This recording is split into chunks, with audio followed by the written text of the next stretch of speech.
Students of class third, I am back with the chapter number 10 division में हम पढ़ रहे थे कि डिवाइड कैसे करते हैं, उसके फैक्ट्स कुछ हमने कल कवर करे थे. I hope all have you done this one question. Now we will get on another relation between multiplication and division.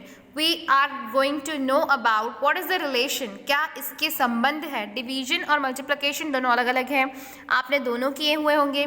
Multiply करना यानी उस किसी चीज़ को दुगना करना, यानी अगर आपके पास एक सिंगल चीज़ है तो आप उसके अंदर दो और जोड़ दो या दो और तिगना कर दो, चौगना कर दो, यानी उसमें बढ़ा करना है. और भागा करना, डिवाइड करना यानी उसको बांटना. ठीक है, आपके पास जितना सामान है उसको आपको किसी को बांटना है, 2 या 3 में कितने में बांटना है, तो आप उसको डिवाइड करोगे. तो इन दोनों में अब रिलेशन क्या है ये मैं आज आपको एक्सप्लेन करूंगी. So start, let's video. Make 2 groups of 4 students each. आपको बताना है कि 4 स्टूडेंट्स का ग्रुप बनाओ 2-2 में. How many students are there in all. अब आपको बताना है कि 2 ग्रुप में मतलब 2 ग्रुप्स बने हैं 4 स्टूडेंट्स के, तो आपको बताना है टोटल कितने स्टूडेंट्स होंगे. सो आपको क्या करना है, simply you have to multiply. सबको 2 का टेबल तो आता ही होगा. 4 2 ज़ा 8. आप 2 4 ज़ा लोगे तो भी कोई फर्क नहीं पड़ेगा, 8 ही आएगा. So here is your answer. इसका मतलब है कि 4 बच्चों के 2 ग्रुप थे, यानी टोटल कितने स्टूडेंट्स हो गए, 4 + 4 इट मीन्स 8. अब 8 स्टूडेंट्स को आपको मैं बताती हूँ डिवाइड से इसका क्या रिलेशन है. अभी अपन ने क्या किया, मल्टीप्लाई किया कि 2 ग्रुप्स है और एक ग्रुप में कितने 4 बच्चे थे, तो हमको टोटल बच्चे मिल गए. अब अपन को बताना है कि 8 स्टूडेंट्स इंटू 2 इक्वल ग्रुप्स. अब ये आपके पास है प्रॉब्लम कि यहाँ 8 स्टूडेंट्स है, इनको 2 ग्रुप में बांटना है, दोनों में इक्वल होना चाहिए. तो अब कैसे बांटोगे, तो ये करोगे आप कि 2 को 8 से डिवाइड कर दोगे या 8 को 2 से डिवाइड कर दोगे. तो करोगे तो कैसे करोगे, तो यहाँ पर आपको ये डिवाइड करने के लिए दिया तो हुआ है 8 डिवाइडेड बाई 2 यानी 2 और 8. अब आपको पता है कि 2 के टेबल में 8 कब आता है, जल्दी बताओ. 2 1 ज़ा 2, 2 2 ज़ा 4, 2 3 ज़ा 6, 2 4 ज़ा 8 आ गया.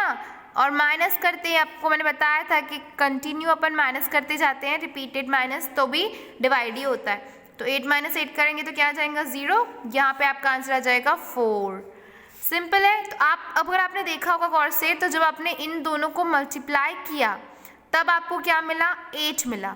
लेकिन जब आपने इन दोनों को डिवाइड किया तब आपको 4 मिला, यानी ये तीनों ही एक दूसरे से जुड़े हुए थे. अगर आप 8 को यहाँ ला लो है ना, और 4 को इधर ला लो, यानी कि देखो अभी 4 यहाँ पर सिंगल है, वहाँ जाके अगर अपन 2 का 4 से मल्टीप्लाई कर दे तो अपन को 8 मिलेगा, है ना. ये रिलेशन समझ में आ रहा है. यानी आंसर को अपन क्वेश्चन से मल्टीप्लाई करेंगे तो अपन को ये वाला मिल जाएगा, और इन दोनों को जब डिवाइड करेंगे तो हमें ये वाला मिलेगा. यानी मल्टीप्लाई इन दोनों के साथ एक ग्रुप्स में बंधा हुआ है. यहाँ पे भी सेम है. यहाँ पे आपको बोल रहा है कि 8 स्टूडेंट्स को 4 इक्वल भाग में बांटना है, 4 इक्वल ग्रुप्स में तोड़ना है. तो कैसे करेंगे, 8 डिवाइडेड बाई 4 कर देंगे. जो छोटा वाला है उसको बाहर, जो बड़ा वाला है उसको अंदर. अब डिवाइड कर दो, कितने से आता है 8 4 के टेबल में, 4 2 ज़ा 8 आता है ना. अब माइनस करो, 0 0 हो गया. इसका मतलब कि 4 ग्रुप बनेंगे 2 बच्चों के, तो यहाँ आंसर आएगा 2. ठीक है, क्योंकि एक ग्रुप में कितने बच्चे हैं, 2 बच्चे हैं.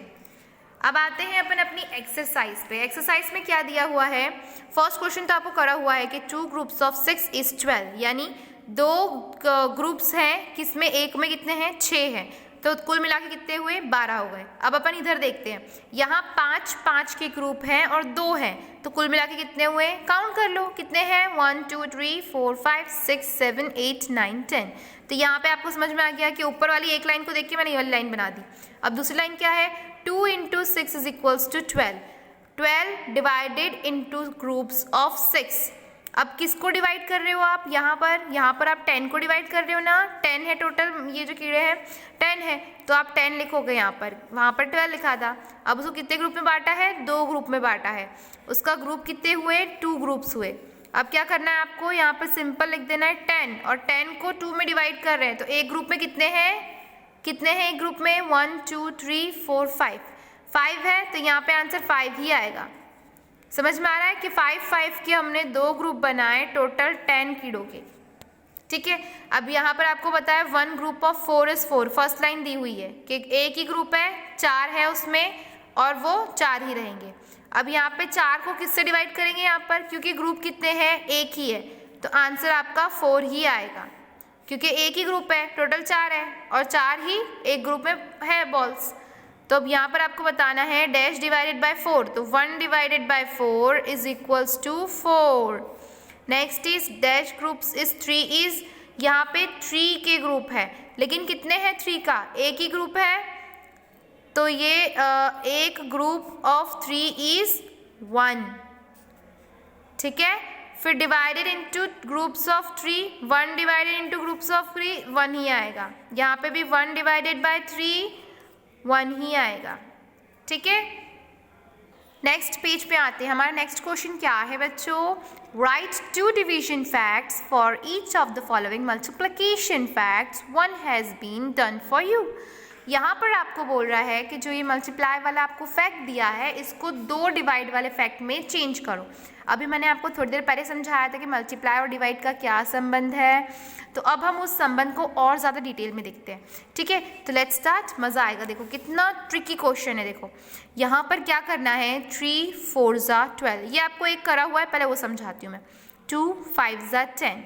अब आपको क्या करना है, डिवाइड करना है। अब डिवाइड क्या करना है, इक्वल्स टू के उधर साइड वाले से डिवाइड करना है। तो एक बार आप इसको इससे डिवाइड करोगे तो आपको क्या आंसर मिलने वाला है, ये मिलेगा। फिर उसी 10 को अगर आप 2 से डिवाइड करोगे, ठीक है, उसी 10 को 2 से डिवाइड करोगे तब भी आपको आंसर क्या मिलने वाला है, आपको आंसर ये मिलने वाला है। यानी जब हम 12 को 4 से डिवाइड करेंगे, 12 divided by 4, what we will get? We will get 3. How? 3 4s are 12. जब आप डिवाइड करते हो तो आप क्या करते हो, बांटते हो ना। तो यहाँ पर आप बांट के देख लो आसानी से, आप 4 को 12 में बांट रहे हो, तो 12 के टेबल में 4 कब आता है, 4 के टेबल में 12 कब आता है, 3 आता है। आ गया सिंपल, ये डिवाइड किया आपने। मल्टीप्लाई का कितना अच्छा रिलेशन है ना इसके। अब क्या करेंगे, अपन ने 4 से तो कर लिया, अब ये वाला फैक्ट अपन यूज़ नहीं कर सकते, तब क्या करते हैं अपन, 3 तो बचा है, 3 के साथ करते हैं। तो 12 डिवाइडेड बाय 3 क्या बचा, क्या बचा इसमें बताओ जल्दी से, 4। तो यहाँ पर आ जाएगा 4, इजी है ना। अब बस पहले लिख देते हैं 27 डिवाइड बाय 9, यस। फिर उसके बाद क्या है, 27 डिवाइड बाय 9 नहीं पता आपको तो कुछ मत करो, 9 को लिख दो, 27 को लिख दो। अब 27 डिवाइड बाय 9 कितना होता है, 9 3 27। ये आ गया आपका आंसर, है ना। यहाँ पे क्या आंसर आया, 3 आया, जो कि आपका ये ऑप्शन था। अब आप ना ये चेक मत करना, अब डायरेक्ट आंसर लिखते हैं अपन, ठीक है। 27 को आप किससे डिवाइड करेंगे, अभी अपन ने 9 से किया था, अब दूसरा वाला नंबर से करके देखते हैं। 3 से डिवाइड करेंगे, आपको आंसर 9 ही मिल रहा है। आप लोग ये चाहो तो खुद बना सकते हो, ये डिवाइड करके देख लो। 3 को 27 से डिवाइड करो, जल्दी से आ जाएगा 9 टाइप। आप पॉज करो ना वीडियो को, पॉज करके हो जाता है। फिर यहाँ पर देखो 24 divide by 6 is equals to 4। 24 divide by 4 is equals to 6। 35 divide by 7, 35 divide by 7 what we get, 5। 35 divide by, sorry ये 35 है हाँ बच्चों, देख लेना आप लोग। 35 डिवाइड बाय 7 नहीं 5। 35 कितने टेबल में आता है, 35 5 के टेबल में 7 टाइम्स में आता है ना, 7 5 35। तो यहाँ आ गया आपका ये भी आंसर। सो स्टूडेंट्स आपको ये नोट करना है, हो सके तो आप प्रैक्टिस करो, इन सबको आपकी कॉपी में डिवाइड करो। मज़ा आता है डिवाइड करने में, एक बार सब लोग करेंगे ना। ओके, मिलते हैं नेक्स्ट क्लास में। Goodbye all of you.